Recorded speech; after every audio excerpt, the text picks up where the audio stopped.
Jesus Cristo foi tão bom para nós, que morreu pra nos salvar. Nos céus tem uma morada pra nós, é ter fé e acreditar que o mundo está mudando, irmão, e só Deus vai nos salvar.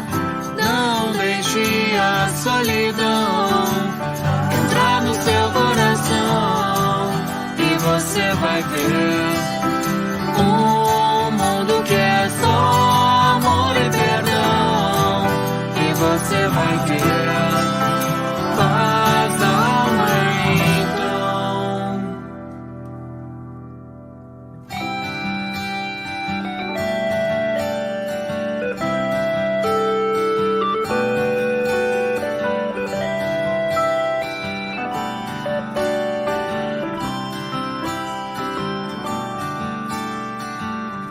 Há um mundo em que a escuridão dá lugar ao amor e à paz. Neste mundo não há desilusão, e a lei o Senhor é quem faz. Este mundo está chegando, irmão, e só Deus vai nos salvar.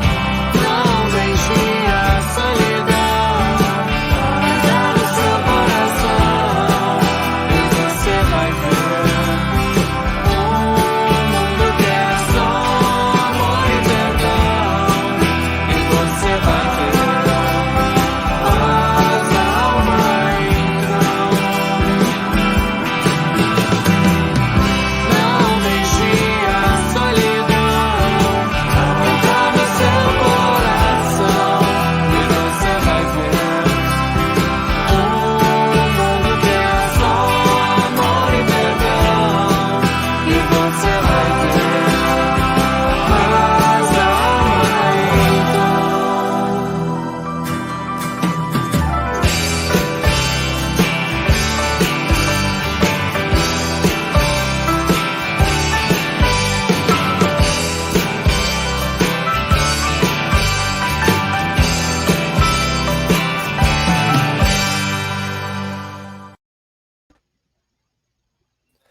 Olá, olá, vocês que nos assistem. Estamos aqui mais uma vez, com muita alegria, para conversar sobre a palavra de Deus, sobre assuntos aí pertinentes à igreja, à fé cristã.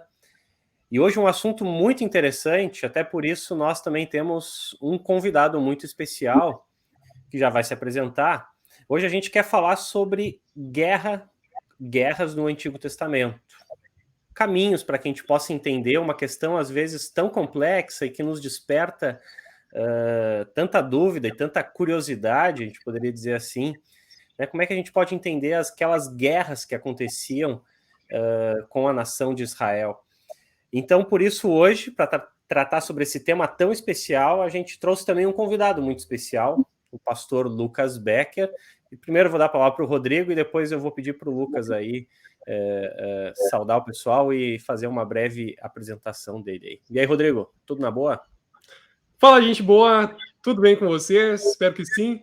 Aqui é o pastor Rodrigo, da cidade de Alegrete, congregação São João, e é muito bom estar novamente aqui com vocês para esse momento de estudo e reflexão na palavra de Deus.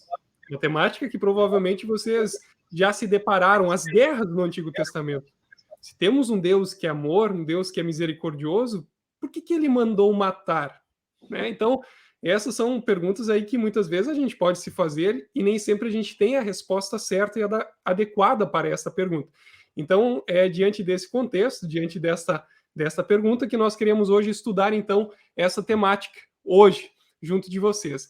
Então, que Deus assim abençoe o nosso momento de estudo e reflexão, e agora queremos, então, ouvir também o nosso querido amigo, colega do Ministério Pastoral, o pastor Lucas Becker. Tudo bem, pastor Lucas? Olá, tudo bem? Olá a todos. É uma grande satisfação estar aqui. Desde já agradeço pelo convite para poder participar um pouco no dia de hoje com vocês. E esse é um tema bem desafiador, né? A guerra no Antigo Testamento.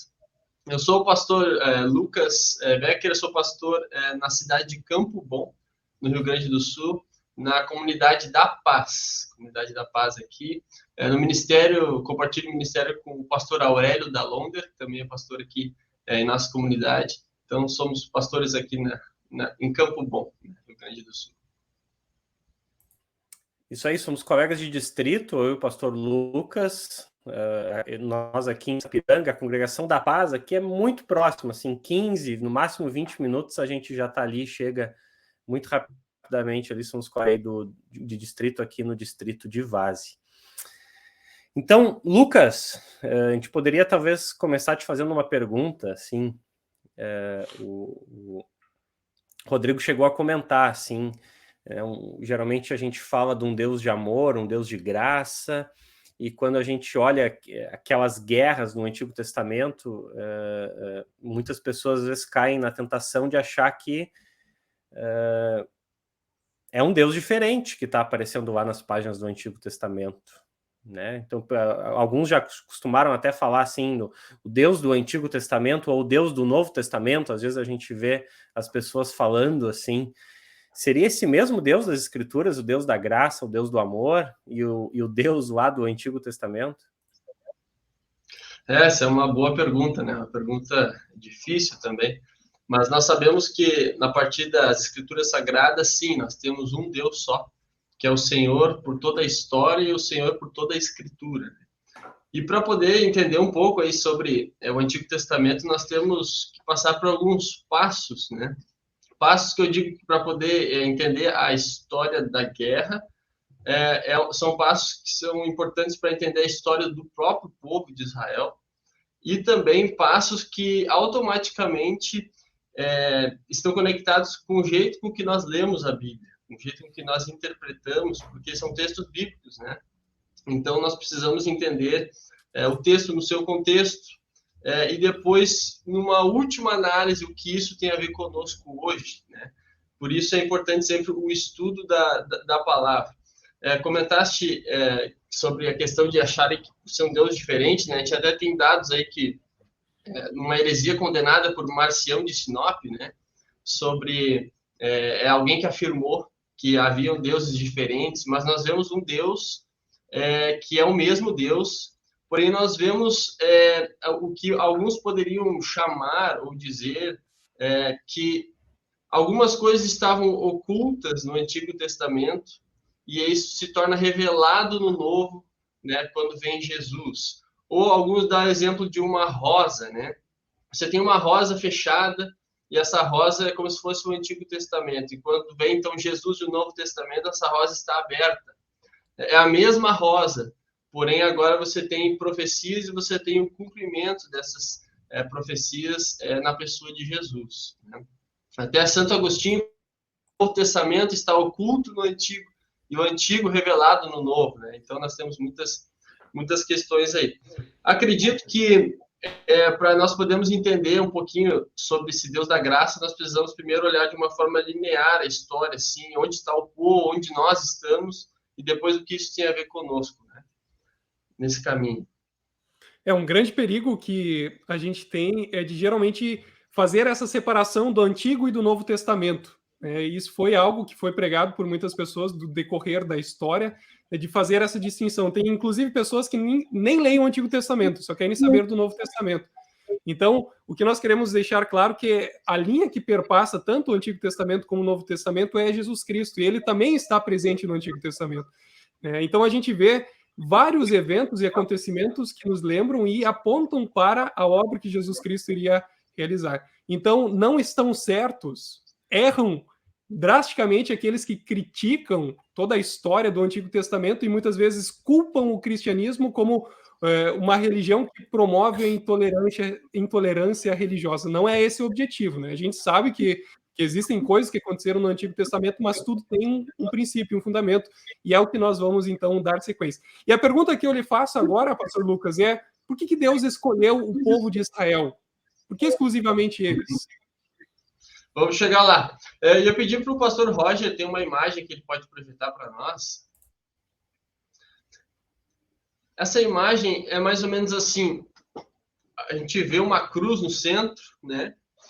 Do lado esquerdo aqui nós temos o Antigo Testamento E aí, como se fosse essa uma linha da história, digamos, que Deus criou, né? Nós temos aqui o Antigo Testamento, desde a criação, onde Deus cria tudo, que Deus cria o tempo, Deus cria tudo perfeito, a criação então se corrompe. E aí nós temos um Deus que faz uma promessa de que viria um Salvador, né? E aí nós temos uma linha. E essa linha, então, chega na pessoa de Jesus, com o Novo Testamento, a nova aliança se cumprindo, essa promessa do Salvador que vem. E depois nós temos a linha que continua até depois a promessa de que Jesus ainda vem, né? Vem para fazer tudo novo, novos céus e nova terra. E aí nós poderíamos nos perguntar, quando nós lemos os textos bíblicos sobre as guerras no Antigo Testamento, em que parte da história estão esses relatos que nós estamos lendo? Ou em que parte da história, de uma forma linear, estão os textos bíblicos? E aí nós vemos o que? Escrito ali Israel, né? Onde do Antigo Testamento até a cruz está escrito Israel. Toda essa história de guerras do Antigo Testamento acontece aqui, nesse período. Nós estamos depois aqui, ó. Nós estamos depois da vinda de Jesus dentro da história. E aí, como muito bem o pastor disse, nós temos Jesus perpassando por toda a história. Esse fio vermelho ali, mais ou menos, que está, né? E aí nós precisamos entender que para nós aplicarmos ou trazermos isso para nós temos aquelas 3 perguntas ali. Ó. O que o texto diz por si só, o seu contexto lá? Como é que aqueles dados aconteceram? Por que naqueles textos Deus agiu da forma que agiu? Depois, o que isso tem a ver com Jesus Cristo? Porque Jesus Cristo é o centro das Escrituras e nós vamos ver por que nós podemos afirmar isso. E depois, nós temos nós. Então, aquilo que está no Antigo Testamento só pode, de uma certa forma, chegar para nós hoje e ser aplicado para a nossa vida quando ele passa pela cruz. Quando ele passa por Jesus Cristo. E um dos grandes equívocos é nós pegarmos textos isolados do Antigo Testamento e queremos pular a cruz e ir direto para nós. A gente lê assim, ó, vamos abrir lá um texto aleatório com Josué entrando e derrotando Jericó, e aí nós abrimos aquele texto e lemos e dizemos, olha só, está dizendo para nós hoje. Sim, mas só um pouquinho. Primeiro tem que passar por Jesus, e o que isso tem a ver com Jesus? E aí isso chega para nós. Né? Como que Jesus cumpre algo que aconteceu, como que essas guerras acontecem na pessoa de Jesus, né? E um ponto importante. E por que isso tem a ver com Jesus? A pergunta do pastor antes, e por que isso é importante mostrar essa imagem? Porque Jesus ele é o centro das revelações da Escritura, ele é o centro de toda a Bíblia, né? Ele aparece de Gênesis a Apocalipse, ele é Deus Filho, né? Dentro da Trindade. E aí nós temos alguns textos bíblicos do Novo Testamento, por exemplo, o texto de Lucas 24, depois da ressurreição de Jesus, quando Jesus aparece naquele famoso trecho do caminho de Emaús, né, com os discípulos lá, e aí eles estão tristes lá, porque Jesus morreu, né, e aí Jesus ele não é reconhecido pelos discípulos. E aí, em determinado momento, nos versículos 25 a 27, eu tenho anotado aqui, é dito assim, né, então ele lhes disse, como vocês são insensatos e demoram para crer em tudo que os profetas disseram. Profetas, então ele está se referindo ao Antigo Testamento. Depois, não é verdade que o Cristo, ou então o Messias, tinha de sofrer e entrar na sua glória? E depois ele continua. E começando por Moisés e todos os profetas, e Moisés provavelmente seja uma referência aos 5 primeiros livros da Bíblia, do Antigo Testamento, ou a lei, ou o Torá, o Pentateuco, como é chamado, né? E todos os profetas, e aí nós temos diversos profetas, né? Os 4 maiores e os 12 menores, explicou-lhes, então, diz lá o texto, o que constava a respeito dele em todas as Escrituras. E as Escrituras aqui é o Antigo Testamento. Então, Jesus está dizendo para os discípulos, depois da ressurreição, que já estava dito lá em Moisés, e já estava dito nos profetas, em toda a Escritura, a respeito dele, a respeito do próprio Jesus, né? Então, Jesus usa, digamos assim, o próprio texto bíblico para dizer dele, vejam como isso estava dito a respeito de mim. E aí, depois o texto continua, né? E ele fala, lei de Moisés, profetas, e ainda inclui os salmos.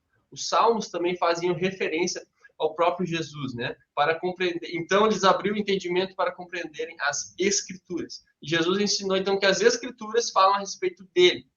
Então, esse Jesus que ensina e nos ensina amor no Novo Testamento, nos ensina graça, é um Deus que é justo também. E ele nos ensina isso desde o Antigo Testamento, porque ele já estava no Antigo Testamento. Né? Aí o ponto que eu acho que é importante sempre destacar, Jesus, Deus Filho, sempre existiu. E Jesus, portanto, se torna um ser humano no plano de Deus, quando nasce de Maria, com o objetivo de vir resgatar a humanidade, nos trazendo perdão e salvação. Né? E aí isso é muito importante, né, Pastor Lucas? Porque isso meio que assim guia toda a leitura do Antigo Testamento. Nós cristãos, assim, quando vamos olhar para o Antigo Testamento, a gente tem que fazer fazer uma leitura, como a gente até estava fazendo uma série de estudos no Antigo Testamento, deu uma parada. Os luteranos se caracterizam por uma leitura cristológica do Antigo Testamento. Né? O Antigo Testamento, ele não sei se eu poderia dizer isso, mas ele não se basta por si só, né? Mas é que nem tu falou, essa rosa, ela só se abre na vinda da pessoa e obra de Jesus Cristo. Muito interessante aquele texto de Lucas, que Jesus fala que se cumprisse tudo que de mim está escrito, né? De mim lá. Né? Então ele abriu o entendimento lá para eles compreenderem as Escrituras. Né? Muito bom. Isso. E só para terminar, daí a pergunta do pastor Rodrigo, que é o seguinte, por que então Deus escolheu o povo? Né? Foi a pergunta que ele me fez. Bom, para a gente chegar, então a gente teve que caminhar até aqui agora para entender onde estamos com Jesus, estamos na linha do tempo, né? E aí, então, por que Deus escolheu? E aí nós temos uma escolha que Deus faz para o seu povo, que não é uma escolha por méritos, né? Não é uma escolha em que Deus olhou assim e viu, nossa, como esse povo é bom, então agora eu vou escolher eles porque eles merecem que eu escolha, né? E a gente vê, não. Desde o Antigo Testamento, Deus mostra um povo que se revolta contra o seu Criador, contra seu Deus. E Deus, então, escolhe um povo a fim de cumprir suas promessas. E esse escolher é o escolher por graça. Né? A gente fala sola gratia, né? Somente pela graça de Deus, né? Por graça que Deus escolhe um povo. Então, Deus começa ali com os patriarcas, né? E nós temos lá Abraão, Isaac, Jacó, e a história que começa a se seguir. Então, Deus não olhou assim, que nem tu falou, esse povo, escolhi ele porque ele vai ser um povo bom, ou, digamos assim, agora no contexto de guerra que a gente vai estar tratando hoje, esse é um povo poderoso, vou utilizar esse povo aqui, numeroso, poderoso militarmente, para conquistar a terra que eu quero. Muito pelo contrário. Né? Muito pelo contrário, a gente vai ver que era um povo mais fraco militarmente e menos numeroso do que o povo lá que estava na Terra Prometida a ser conquistada, né? Muitas vezes... Pode falar. Eu ia dizer isso, que muitas vezes na fraqueza que Deus revela às pessoas, né, a força que ele tem. Então eu vejo assim que quando Deus escolhe o povo de Israel, mesmo que ele tenha um favor que é imerecido em relação ao povo, né? Porque o povo, assim como todos nós, somos pecadores, foram imperfeitos, cometeram muitos erros, mas a gente sempre vê o modo pelo qual Deus cuida esse povo. Mas mesmo cuidando, ele nunca foi indiferente ao mostrar a equidade em relação ao seu compromisso e à sua justiça. Então, quando o povo errava, vamos dizer assim, ele puxava a orelha, né? Por vezes permitia um momento de perseguição, de exílio, exatamente para que o povo novamente se voltasse e confiasse apenas em Deus e não em si mesmo. Acho que esse é o grande ponto também, porque as correções de Deus nunca eram para exterminar, mas sempre para gerar arrependimento, né? O próprio exílio havia já, desde que Deus mandou, havia promessa de que ele ia retornar ao povo, né? Mas que o povo, então, que tinha como que um pescoço duro, teimoso, né? Deus então tem que quebrar essa teimosia e para trazer de volta, né? E Deus muitas vezes age então dessa forma. No contexto da Terra Prometida, a promessa sempre era a promessa que ele fez lá a Moisés, uma terra que mana leite e mel. E aí o interessante, quando o povo já foi libertado por Deus do Egito e está caminhando rumo à Terra Prometida, eles enviam uns espias. Isso está lá em Números 13. E aí os espias voltam e dizendo assim, realmente, é uma terra que mana leite e mel. Só que é uma terra que está sendo lá governada por outros povos mais fortes do que a gente. Então, aí o povo se desespera, né? Não confia na promessa de Deus, porque eles são mais fracos militarmente do que os outros povos, e esse é um dos motivos, né? O principal motivo dos 40 anos lá no deserto, né? Aquela geração incrédula não veria, né, a conquista da terra lá depois. Por isso fica só Josué e Caleb, né? Dos que foram. Isso. Exatamente. Uma outra coisa, eu acho que determinante para a gente entender essa questão também da escolha de Israel e do papel de Israel, é entender que Israel era, naquele contexto, tanto um grupo político, a gente poderia dizer assim, quanto um grupo espiritual. Ele era tanto o Estado de Israel naquele contexto, quanto a igreja, o povo de Deus. Naquele momento, eles eram um só. Isso é fundamental, esse é um outro ponto que precisa ser destacado, né? E aí justamente se dá em nossa interpretação, justamente ela tem que passar por Jesus Cristo para chegar a nós, tem que passar pelo Novo Testamento. Por quê? Porque nós não somos o Israel do Antigo Testamento. E esse é um ponto, né? Nós somos a continuação desse Israel através de Jesus, sendo batizados, trazidos à fé em Cristo, mas nós não somos aquele povo de Israel que lutou lá, né? E aí, para aquele povo, no contexto específico, Deus agiu de uma forma muito específica em muitas coisas, né? E uma delas é nisso, de que o Israel, ele era tanto nação como igreja. E quem governava era o verdadeiro Deus triuno, né? O Senhor, ou o nome, né? Às vezes nós vemos em nossas Bíblias tudo maiúsculo, a palavra Senhor, né? É a tradução de Yahweh, né? É o nome de Deus no Antigo Testamento.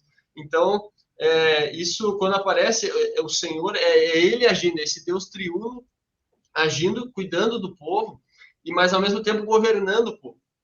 Governando e dizendo para o povo o que eles deveriam fazer, tanto nas leis cerimoniais, como nas suas leis, digamos assim, de convívio que o povo precisava, né?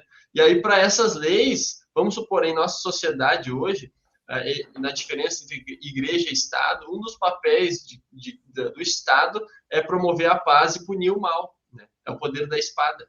E aí, se igreja e Estado estavam como uma coisa só, isso pertencia ao Estado, ao povo também de Israel. Tanto que Deus, muitas vezes, e aí nós temos, às vezes, coisas muito severas lá escritas, né? Por exemplo, nas leis em Levítico, né? Nós temos um Deus que cuida do povo, mas, ao mesmo tempo, um Deus que, como a igreja e Estado, coloca leis para o povo, né? Não que isso iria salvar eles, mas, obviamente, um descumprir disso iria promover uma rebeldia contra Deus, né? E a gente sabe que o próprio Novo Testamento fala que o próprio Abraão e antes, né, tudo isso eram salvos pela fé, né? E aí o livro de Hebreus nos diz isso, né? Então, nunca foi obras, sempre a fé no Deus verdadeiro, né? E essas promessas de Deus, só que elas vêm de forma gradual e cada coisa no seu tempo, né? E aí, por isso, é importante entender que nação e igreja eram uma coisa só pela forma com que Deus agia. E, por isso, esse é um dos grandes motivos de ter guerra com o Israel. Por quê? Porque hoje nós temos um povo que se defende militarmente com exércitos tecnológicos e tudo mais. Mas o povo, na época, se defendia como nação através da espada, né? E esse é um grande ponto, porque o povo não era só a igreja. E aí muitos podem tentar ler, então, e pular. Nós vamos ler o povo lá, então, lutar, então nós temos que lutar hoje. Não, só um pouquinho, vamos com calma. Nossa interpretação bíblica é diferente. Temos que passar por Jesus, né, nesse caminho. O aspecto da teocracia, né? Era Deus quem governava e dirigia o caminho da nação e do povo. E esse é um ponto muito importante, né? Eu acredito que essa é a chave para entender o motivo das guerras que nós tínhamos e temos, né, registrados no Antigo Testamento. Essa distinção que nós temos hoje de dois reinos, que é próprio nosso, né? Que Lutero nos traz, do reino da mão direita, o reino da mão esquerda, né? O governar de Deus por meio da igreja e por meio do Estado. Isso é muito evidente no nosso contexto, mas não era algo que havia naquela época, né? Então, o povo deveria cumprir o seu compromisso, tanto religioso como civil, para defender o povo de Israel. E nesse ponto, vemos que Deus simplesmente ele não abandona o seu povo e ele não abandona a sua missão de redimir a criação. mesmo que isso, de certa maneira, exija uma batalha contra os poderes que operavam e oprimiam os seus filhos, né? Então ele está do lado do seu povo nesse sentido de fazer com que aquela nação não fosse subjugada, reprimida ou mesmo destruída pelos poderes malignos em si, podemos dizer assim, que eram e governavam outras nações. E nisso eu acredito que é útil nós vermos que na história bíblica um ato de julgamento, ele muitas vezes é um ato de misericórdia para o outro. Por exemplo, o dilúvio foi um ato de julgamento sobre o mundo, mas um ato de misericórdia para salvar Noé, a sua família e toda a humanidade. Então, as pragas do Egito foi um ato de julgamento sobre o faraó, mas um ato de misericórdia e de liberdade ao povo de Israel. E da mesma forma, a destruição dos cananeus que nós temos ali no Antigo Testamento foi um ato de misericórdia para o povo de Israel. Então, a gente vê nesse contexto também o modo pelo qual Deus expressa a sua misericórdia, expressa o seu amor através do povo de Israel. E aí o que acontece? Isso aí traz outros tópicos, né? Que outras perguntas que poderiam ser feitas, né? Como Deus, então, mostrava a sua misericórdia para os outros povos e como os outros povos eram vistos em relação a Israel. E aí, aqueles que estudam a missão, né, dividem ali a missão no Antigo Testamento como ela sendo centrípeta, né, a força que vai para o centro, e no Novo Testamento como centrífuga, que vai para fora. Ou seja, que no Antigo Testamento, o povo de Israel, como povo escolhido, eles viviam e eles atraíam os povos para si. Né? Eles faziam, digamos assim, a sua missão de uma forma em que os povos eram atraídos ao povo de Israel. E no Novo Testamento, Jesus vem e ele diz assim, agora vão, batizem e ensinem. Então, no Novo Testamento, você tem esse espalhar. Só que é importante entender esse do Antigo Testamento, por quê? Porque daí nós temos textos do profeta Isaías, nós temos textos em Gênesis, onde nós vemos o povo de Deus passando em várias cidades e dando o seu testemunho, né, por onde eles passavam. Mas o objetivo era, através desse povo, digamos assim, ser luz para os gentios, né? Aqueles que não são judeus, aqueles que não eram do povo. E aí, de uma certa forma, nós temos aqui textos bíblicos que mostram o Senhor querendo também aos outros povos. E um ponto importante de dizer é que os outros povos, muitas vezes, o inimigo, e a gente pode ver isso também mais adiante, ele era visto como se usa a palavra personificação de uma divindade pagã.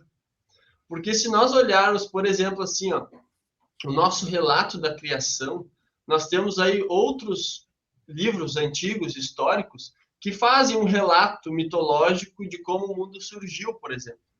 Né? E fazem, e tem lá os seus deuses, só que esses deuses nós sabemos que são falsos, e esses deuses, então, por haver um povo que o adora, digamos assim, esse povo existindo é o testemunho de que esse Deus existe, um Deus falso, né? Que era contra o Deus verdadeiro. Aí nós temos lá Marduk, depois da Babilônia, se tem Baal, se tem diversos deuses que afligiam o povo de Israel, Dagon, né, dos filisteus. E aí nós temos Deus sempre mostrando uma vitória sobre esses deuses. Né? Nós temos Deus dizendo, eu sou o Criador, não há outro igual a mim, e esses que adoram esses deuses não querem ouvir o que Israel tem a dizer, portanto, de uma forma quase que antecipada, você tem um juízo de Deus. Né? Você tem Deus, então, vencendo o inimigo pelo bem do seu povo. Né? Então, você tem essa questão espiritual por trás também, que é muito importante quando a gente vê os inimigos. Não era assim, gente boa, aí Deus chegou, nossa, que Deus mau que mandou matar essa galera. Não, por exemplo, os adoradores de alguns deuses ali sacrificavam crianças. Né? Eles faziam atrocidades, porque fazendo isso era um Deus que traria fertilidade, por exemplo. Né?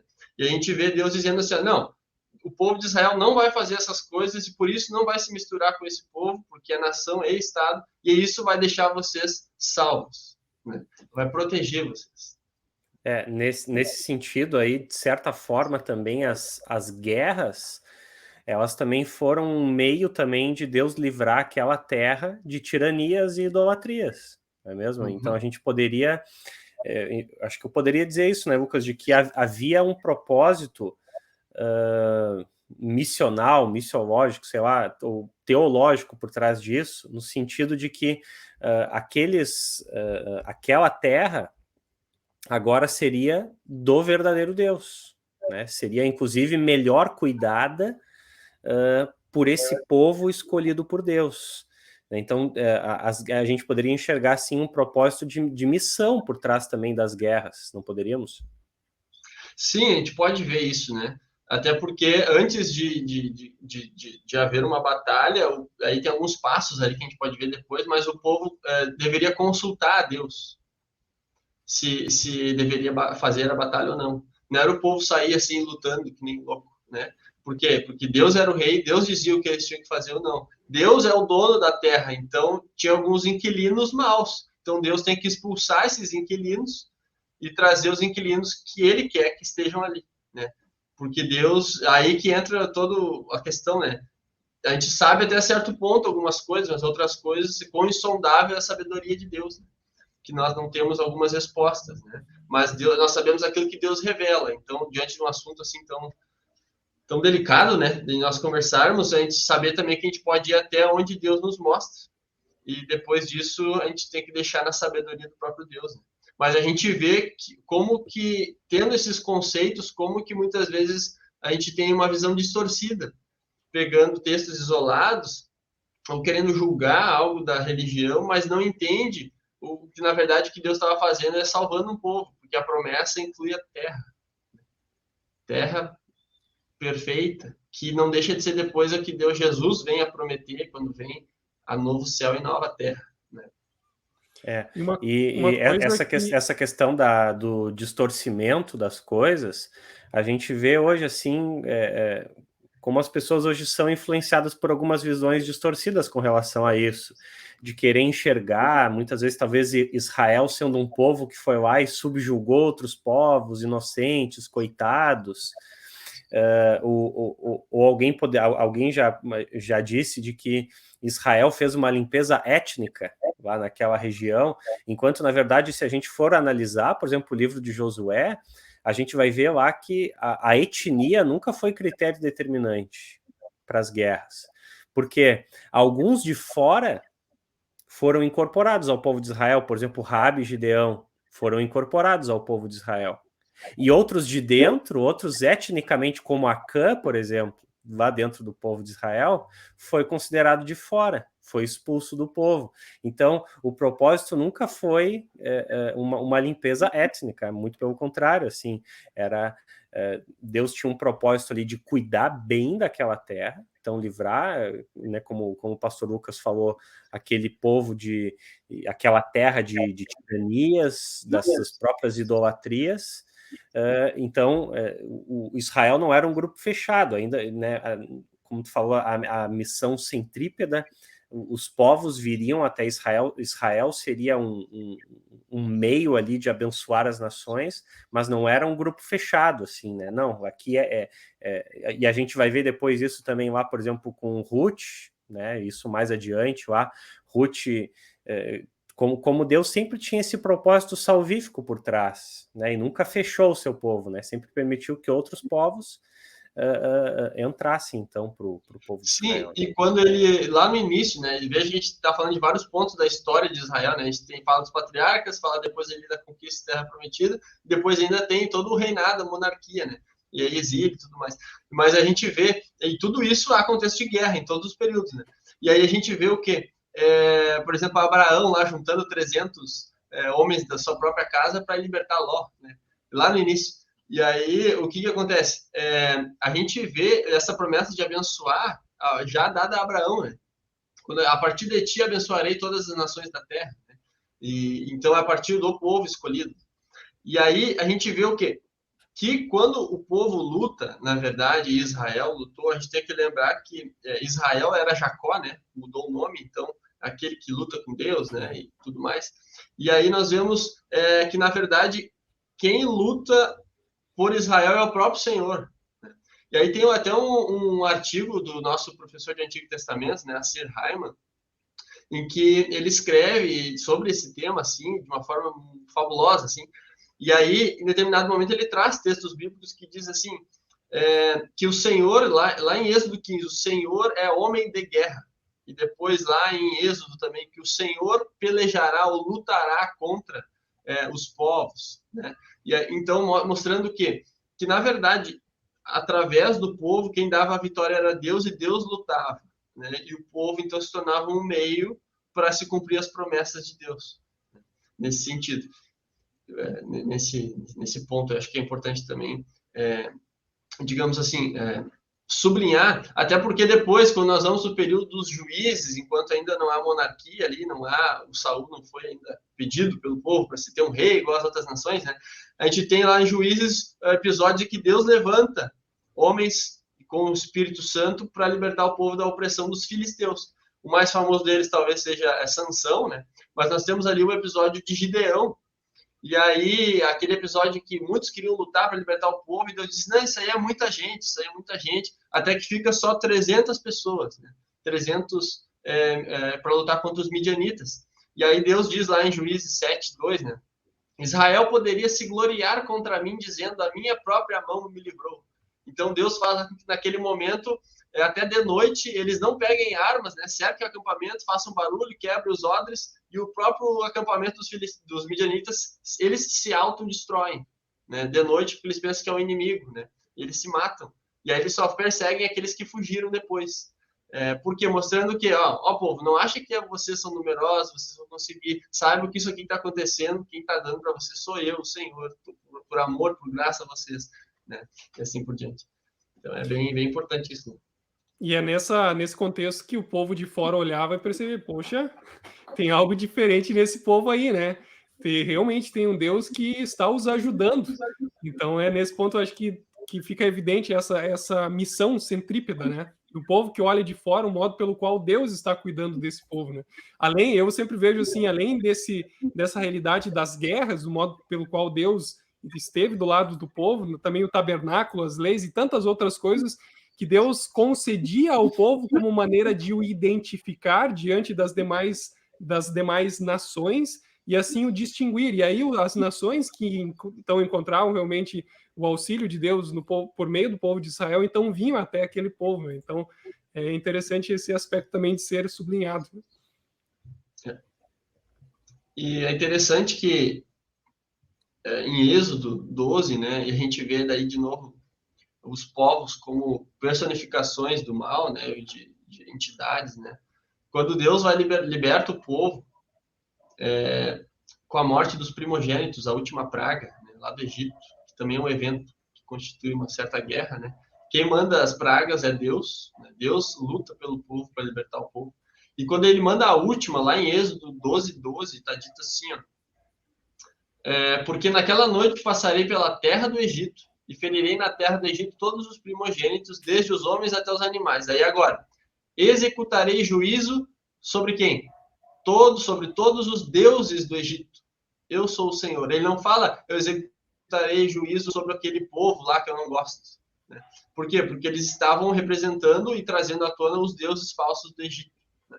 Então, até ali a gente vê a mão do Senhor contra esses não deuses, esses deuses que não existem, né? E que o povo, porque Deus mandou 10 pragas, né? Não foi uma. Ele mandou uma, não voltar, mandou outra, depois mandou mais uma, e aí Faraó endurecia o coração, né? E aí nós temos todo o povo, na verdade, que rejeita o Deus de graça e amor, né? Quer viver por suas próprias leis, né?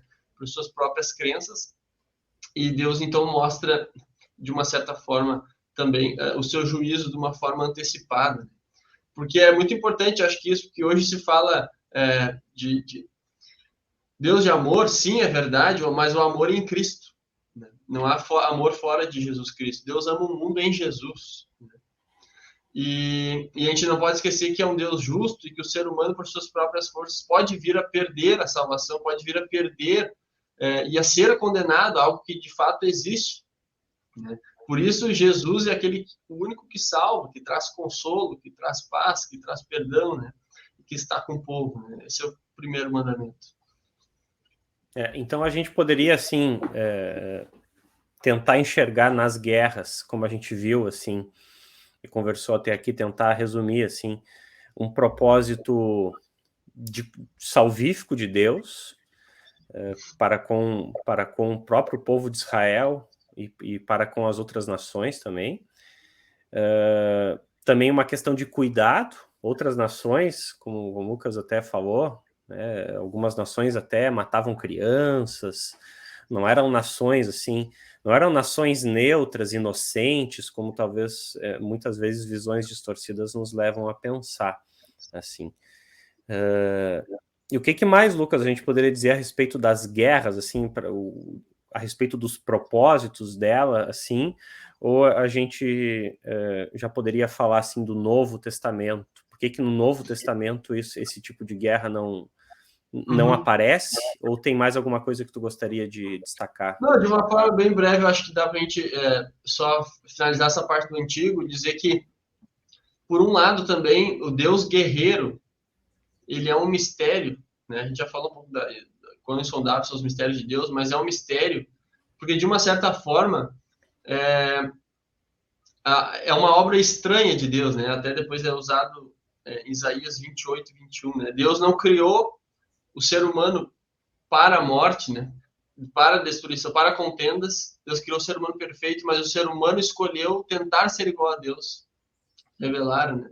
Então nós temos que, além de entender esses pontos que são, acredito que foram muito importantes, destacados até aqui, saber que o mistério de Deus é insondável muitas vezes, né? Nós não vamos ter resposta para todos os pontos, né, de como Deus age. Mas há algumas características, eu acho, finais importantes de dizer sobre as guerras. Por exemplo, se não me engano, eu tenho 6 pontos aqui, né? Diz assim, ó, Deus, Yahweh, ele era consultado em ritual se deveria haver guerra ou não. A gente já comentou um pouco sobre isso. Então o povo não saía a lutar por si só. Os homens que lutavam, eles eram recrutados por Deus mesmo. E esses homens não eram chamados de soldados, eles eram chamados de povo de Deus, porque era igreja e Estado. Os homens, as armas e todo o acampamento deveriam ser santificados, muitas vezes, né? Porque então isso fazia parte do culto deles. E a certeza da vitória da guerra dependia se Deus aprovou aquela guerra e mandou ou não. Porque em alguns momentos o povo queria guerrear por si só, ou achava que por carregar a Arca da Aliança em alguns momentos eles iam ter a vitória como algo mágico. E Deus disse, não, então agora vocês vão perder, né? Até Deus deixa a Arca da Aliança, que ninguém podia se encostar, ser capturado por filisteus, por exemplo, né? Na época lá depois de Davi. Nós temos a Arca da Aliança como algo muito importante em muitas das guerras, e aparece em Números, que a presença de Deus era dada através da Arca da Aliança, né? Aí tem um autor chamado Horace Rummel, que ele fala que, de uma certa forma, Deus se encarnava, né? Deus se escondia através da arca, né? E a arca representava Deus no meio do povo, mas ao momento em que o povo achava que Deus se limitava àquela arca, queria botar Deus numa caixinha, e aí eu vou levar Deus para onde eu quiser, aí o povo perdia, né? Porque Deus, não tem como domesticar Deus, porque Deus é Deus. E ele que, na verdade, guia o povo. Não é o povo que guia Deus. E Deus diz assim, eu quero me fazer presente através da arca. Só não acha que aonde tu levar a arca, vocês vão me dominar. Não, eu que domino vocês são o meu povo, né? Deus, então, inverte quando o povo rapidamente quer inverter a situação. E aí, por isso, então, haviam as batalhas. E as guerras, portanto, de Israel não eram de Israel, mas eram de Deus, né? Ele que lutava e Israel era o povo. E alguns chamam essas guerras de guerra santa. E aí querem, hoje em dia, talvez, associar com outras coisas, mas é importante dizer que guerra santa no sentido de que Deus lutava pelo povo e Deus santificava, né? Não guerras, depois que nós temos aí, infelizmente, na história do cristianismo, guerras não justificáveis, não ordenadas por Deus em nome da fé, né? Então, isso é muito importante destacar, e também que as conquistas, aquilo que se conquistava dos outros povos, pertencia a Deus, né? Então, por exemplo, há alguns casos que Deus manda destruir tudo que tem, né?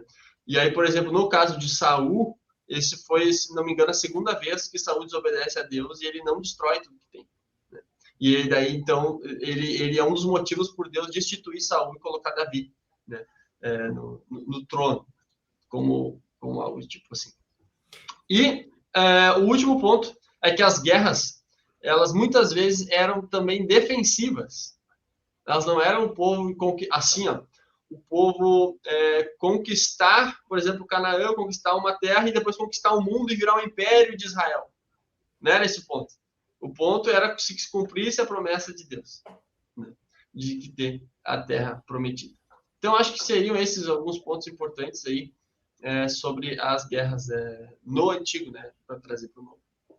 Eu teria uma pergunta, pastor Lucas, agora refletindo em todos esses pontos. Será que a gente poderia trazer uma leitura escatológica também das guerras, lembrando sobre o juízo final? Será que é possível? Acredito que sim. E eu acho que isso a gente pode ver mais para o final, agora, quando entra no Novo Testamento, justamente para entender essa dimensão da guerra. Então, assim, até aqui, vejam a importância da gente entender aquelas questões dentro daquele contexto. O pastor Lucas chegou a comentar as questões da Guerra Santa, na Idade Média, todas aquelas questões que, sem dúvida, também acabaram acontecendo por uma errada compreensão de diversos fatores, da própria divisão entre igreja e Estado que estava acontecendo naquela época, a qual nós temos hoje clareza e devemos ter, como bem falamos, de que não somos a mesma nação de Israel, não podemos interpretar aqueles textos como se estivessem falando para nós hoje, né, literalmente, porque nesse meio do caminho aconteceu uma coisa, aí nesse meio do caminho da história, na plenitude do tempo, que fez com que as coisas mudassem um pouquinho, né, pastor Lucas? Então, por que a gente, te perguntando assim, por que no Novo Testamento não tem guerras? Quer dizer então que no Novo Testamento isso corrobora com aquela visão assim de que realmente agora o Deus da graça, né? O Deus do juízo e da justiça, ele ficou lá para trás e agora só aparece o Deus da graça a partir do Novo Testamento. A gente vê, olha só que interessante, né? A gente estuda sempre o período de revelação bíblica, termina lá com Malaquias, né? E aí nós temos ali um período de muitos anos sem revelação bíblica e nós temos aí o primeiro livro do Novo Testamento, Mateus, né? E nós temos todo um contexto hebraico e aramaico em que nesse período aí o Novo Testamento vem em grego, né? E a gente vê, mas por que isso? Porque nesse período aí aconteceu muita história humana, digamos assim, né? E a história também guiada por Deus, onde então o povo depois da cativo da Babilônia, você tem lá vindo Ciro, né? Você tem os persas, você tem os reinos tomando conta, e aí você tem até o momento que chega Alexandre o Grande, né? O dominador do império e tudo mais, e aí você tem um período chamado helenização, né? Em que se torna tudo de uma forma oficial dos gregos. E aí você tem estabelecida aquela paz romana, né? Em que se tinham caminhos estabelecidos, se tinha o Império Romano dominando, mas permitindo que cada um também exercesse a sua religião.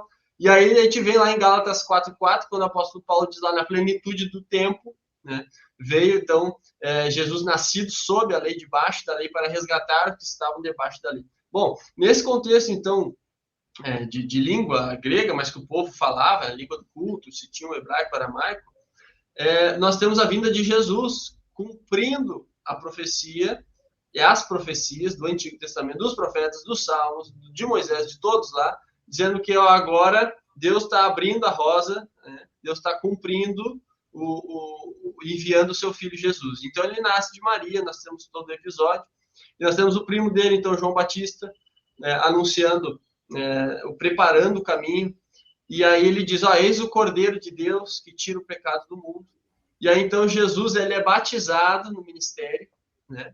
E aí, por que isso é importante? Porque logo depois do batismo, Jesus é levado pelo próprio Espírito Santo ao deserto, né? E o que Jesus vai fazer no deserto? Ele vai para ser tentado, propositalmente, por Satanás. E aí, olha que curioso. Nós temos alguns dados, né? Jesus fica lá 40 dias, né? E aí nós temos um povo que ficou no deserto 40 anos. Um povo que ficou no deserto 40 anos e foi rebelde, muitas vezes, né? E justamente ficou muito tempo porque foi rebelde. E aí nós temos um Jesus que vem agora assumir o lugar de um povo rebelde. E vem ser ele, na pessoa dele, o povo perfeito. Ele vem ser o novo Israel, se já podemos dizer assim. Jesus vem ser aquele que vem cumprir no lugar do povo imperfeito. Então, vejam só, aquele Deus triuno que já lutava pelo povo no Antigo Testamento, ele lidou com um povo imperfeito, né? E nós continuamos sendo imperfeitos. E aí vem aquele que é perfeito, né? Jesus Cristo, que é esse mesmo Deus, a pessoa do Filho. Ele nasce de Maria no tempo que Deus determina, no tempo certo. E então ele vem para fazer aquilo que Israel não pôde fazer de forma perfeita. E ele vem então para dar continuidade a essa obra e vem para lutar por Israel e para todos, né? E aí nós vemos o quê? Esse mesmo Deus que lutava, agora ele vem lutar em carne e osso, assumindo a forma humana, em lugar do ser humano, justamente para ser aquele substituto, né? E ele vem, então, já começando o seu ministério com as tentações. E aí nós temos toda a vida, e essa vitória se dá onde? Essa vitória se dá quando, de repente, aquilo que ele já dizia e que deveria acontecer, que os discípulos de Emaús não entenderam, ele tem que ir para a cruz, né? E na cruz ele dá uma vitória. Na cruz Deus morre. E aí, nossa, como assim? Então agora estamos derrotados? Não, mas daí, certa vez escutei uma explicação do professor nosso, né, de seminário, que diz assim, a cruz é como se fosse quando tu vai pescar, né, e bota a isca no anzol, né? E aí, Jesus está lá na cruz, e na verdade ele morre de verdade, né, paga pelos pecados, está consumado, mas o Satanás acha que ele venceu, né? E aí ele, na verdade, está mordendo a isca, que ele está derrotado, né? Porque é na cruz que Deus vence, que Jesus vence. E ele, então, também no terceiro dia ressuscita. Então, esse Deus que lutava pelo povo é o mesmo Deus que luta agora pelo povo no Novo Testamento. A guerra não acabou. Porém, agora a gente tem um aspecto diferente dessa guerra, né? Com, digamos, até armas diferentes, onde o próprio Deus se torna um fisicamente para vir assumir o lugar do povo e lutar pelo povo. Mais ou menos por aí. Esse é o servo sofredor, né? Prometido lá, inclusive, no profeta Isaías. A gente tem uma figura lá dentro do profeta Isaías que é o servo. Ele aparece 4 vezes, eles até chamam o cântico do servo sofredor. E em certos momentos, as exigências para com o servo parecem até exigências que Deus está fazendo para o servo, como se esse servo fosse o povo de Israel.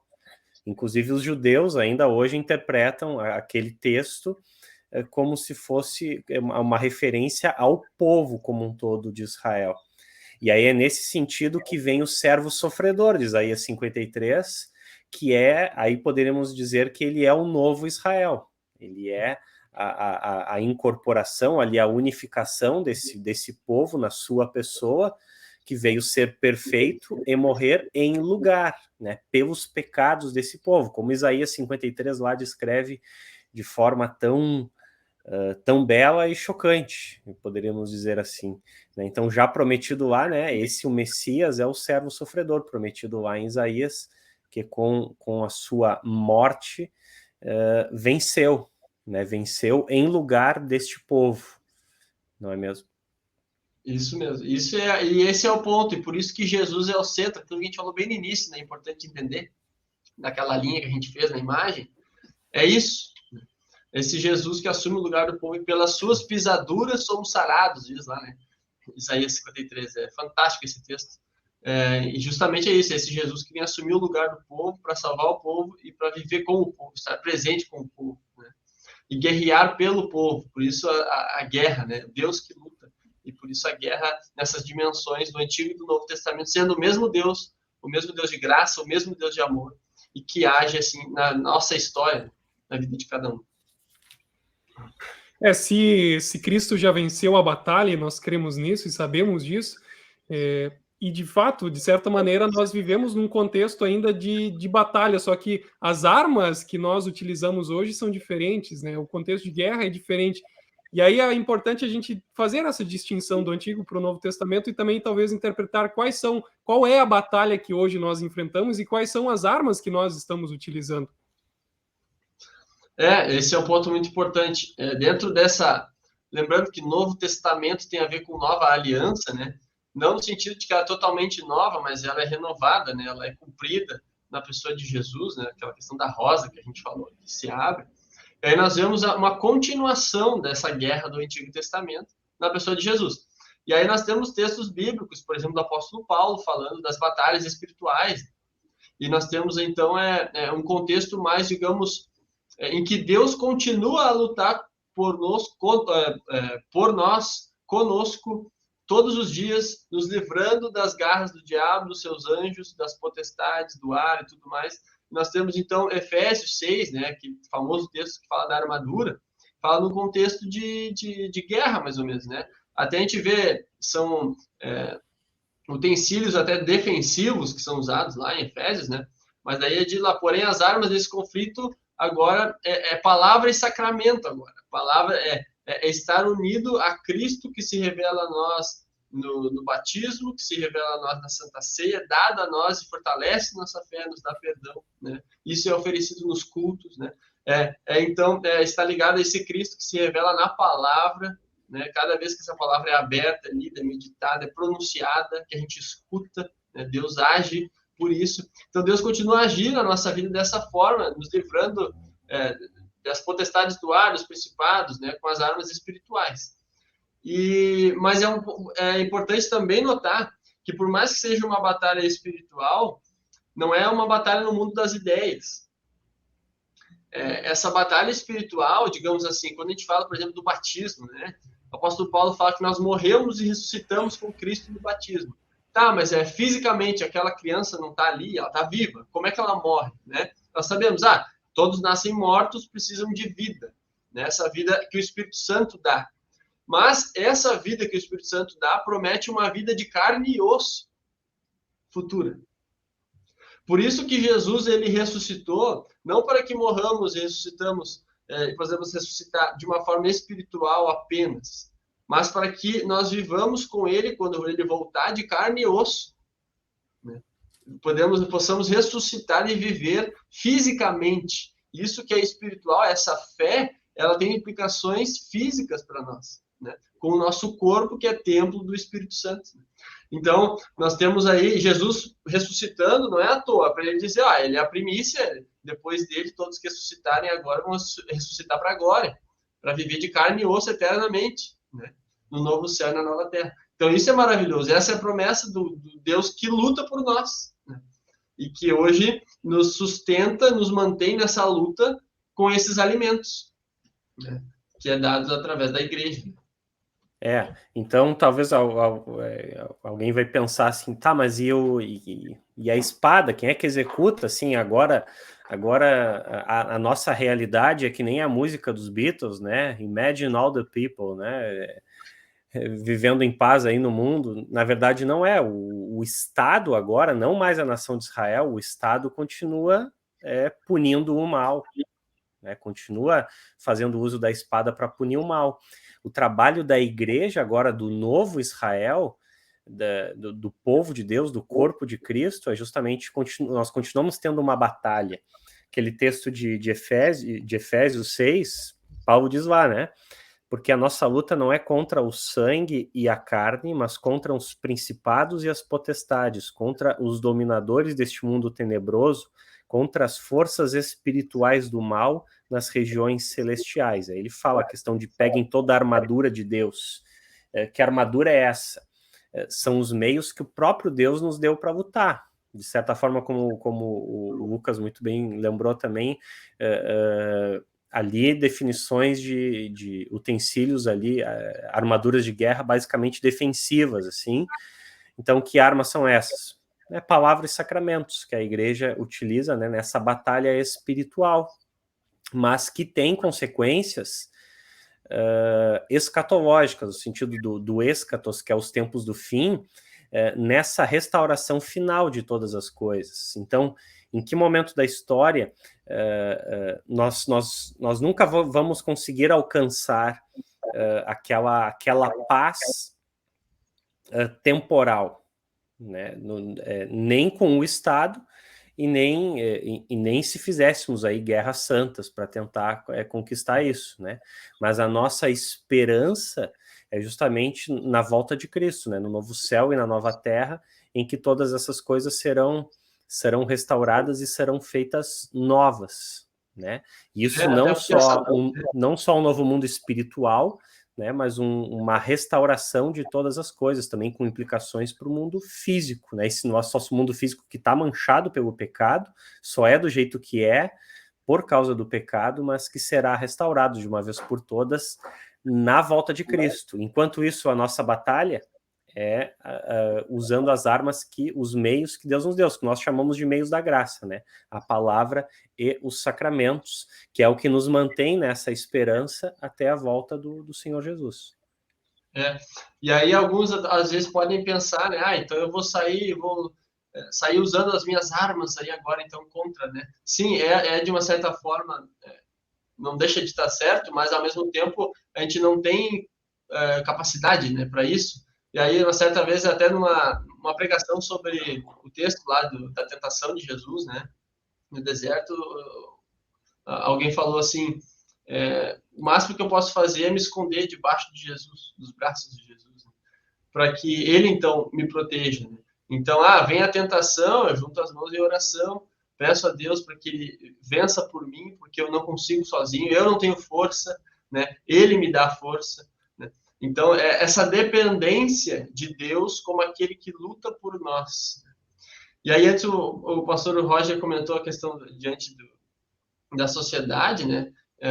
Bom, nós temos aí justamente Romanos 12, diz lá, né, sobre essa divisão aí de igrejas, tá, que as autoridades, né, instituídas por Deus e tudo mais. Isso não quer dizer que o cristão vai ser omisso e tal, mas o cristão vai exercer como cidadão, como qualquer outro, né, respeitando autoridades, mas ele vai saber que, em última análise, quem governa tudo é Deus.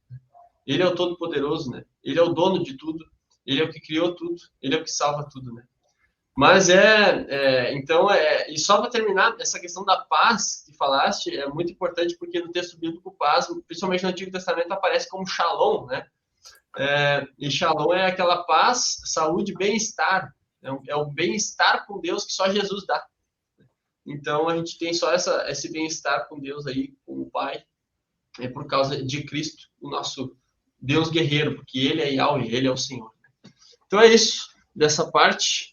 E aí eu acredito que tem uma imagem final aí, né? Que a gente pode, daqui a pouco, se encaminhar para o final, mostrando esse contexto de batalha. Essa imagem final, ela é de um site conhecido, chamado Full of Eyes, né? Ele é em inglês. E aí, é muito interessante que a proposta desse site, muitas vezes, é fazer uma exegese visual. Né? Tipo assim, interpretar o texto bíblico de uma forma que tu consiga ver isso em uma imagem só. E aqui tem um texto, se eu não me engano, de Apocalipse, mas tem muitos elementos nessa imagem, e eu não sei se o pastor Roger consegue botar um mouse ali por cima para sinalizar alguma coisa, se aparece a flechinha do mouse na imagem ou não. Sim, aparece. Pode mandar que eu... Não tá. Agora, talvez?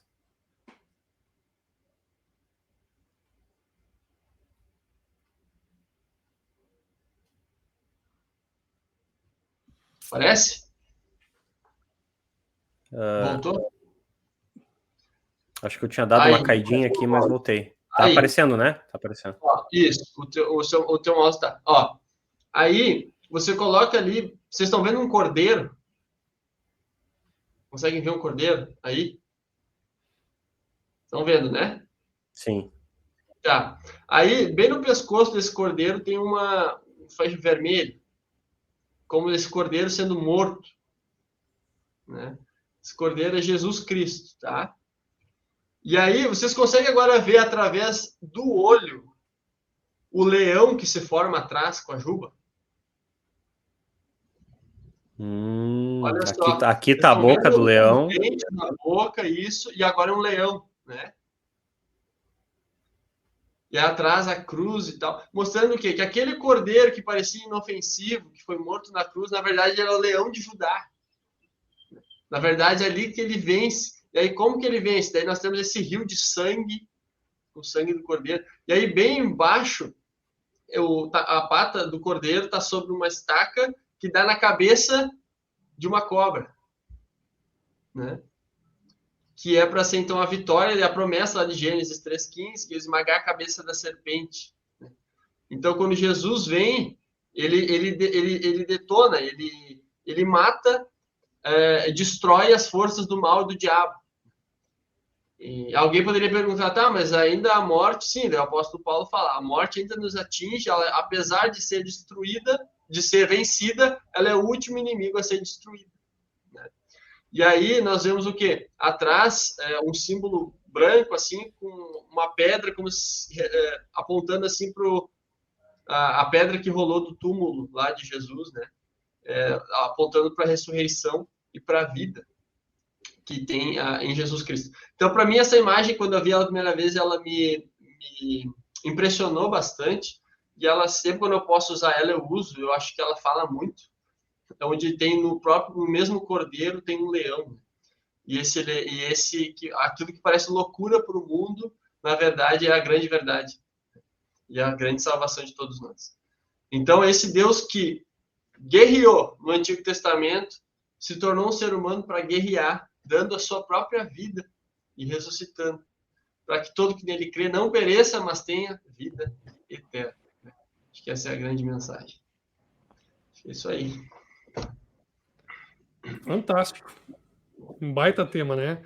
Acredito que todos os ouvintes que nos acompanharam até aqui realmente estão aliviados, né, diante de tudo que nós conversamos, falamos, nessa interpretação que nós vimos, e o modo pelo qual Deus ele revela a sua misericórdia, o seu amor na pessoa de Jesus Cristo, que perpassa toda a história da humanidade e que realmente está do nosso lado e nos dá, né, a vitória diante da batalha e já nos dá a certeza da salvação eterna que ele conquistou por nós. Né? Então, muito obrigado, pastor Lucas, aí, pela reflexão que você nos trouxe nesse momento tão especial. Foi muito bom te ouvir, né? E é uma temática muito importante, né? Eu acredito que os nossos ouvintes também aproveitaram bastante. Então, deixamos aí o nosso agradecimento.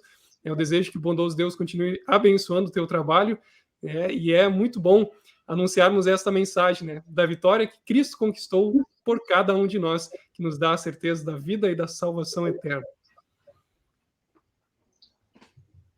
Eu agradeço o convite, agradeço a oportunidade de poder falar desse assunto, né?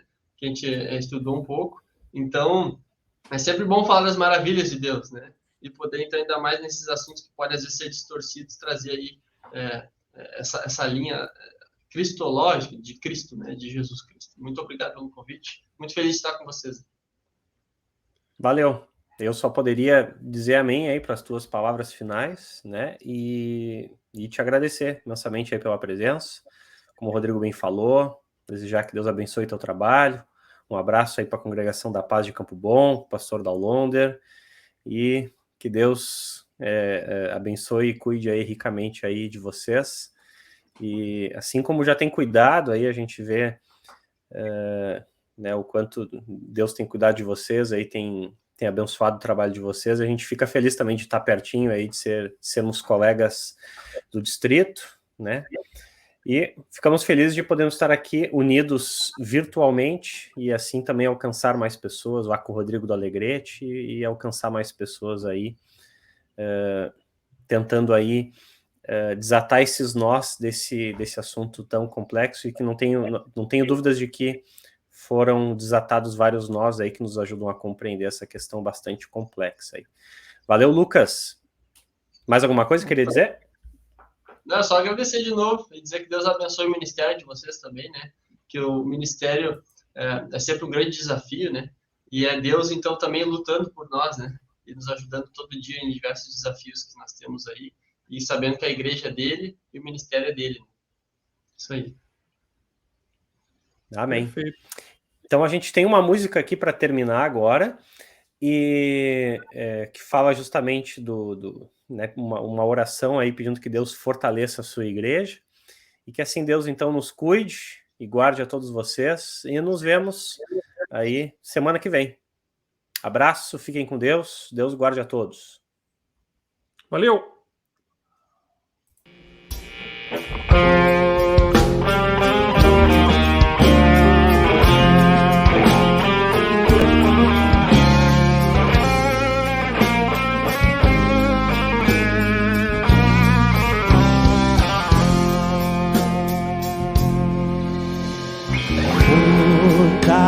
Fortalece a tua igreja, ó bendito Salvador.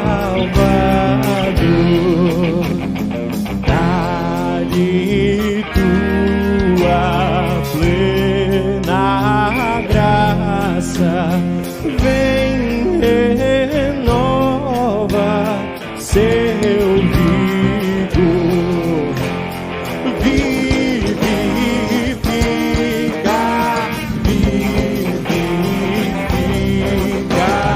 nossas almas, ó Senhor,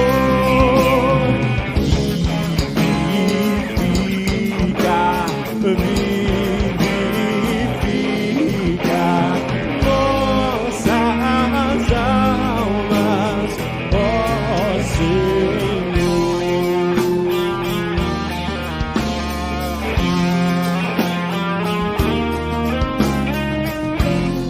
Com sede, por vontade, em perfeita comunhão, a pureza na doutrina, a constância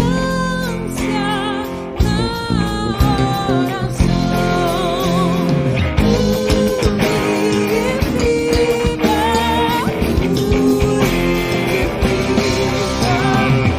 nossas mentes, ó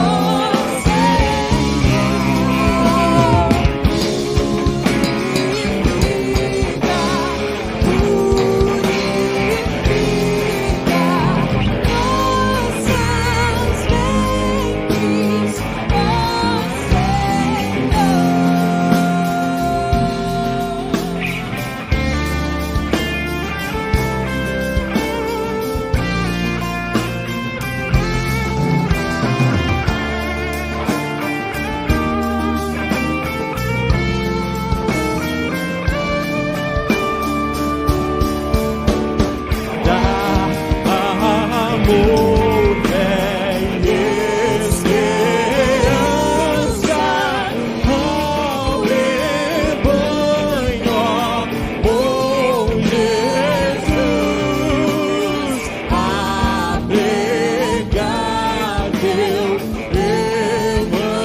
evangelho e viver na eterna luz.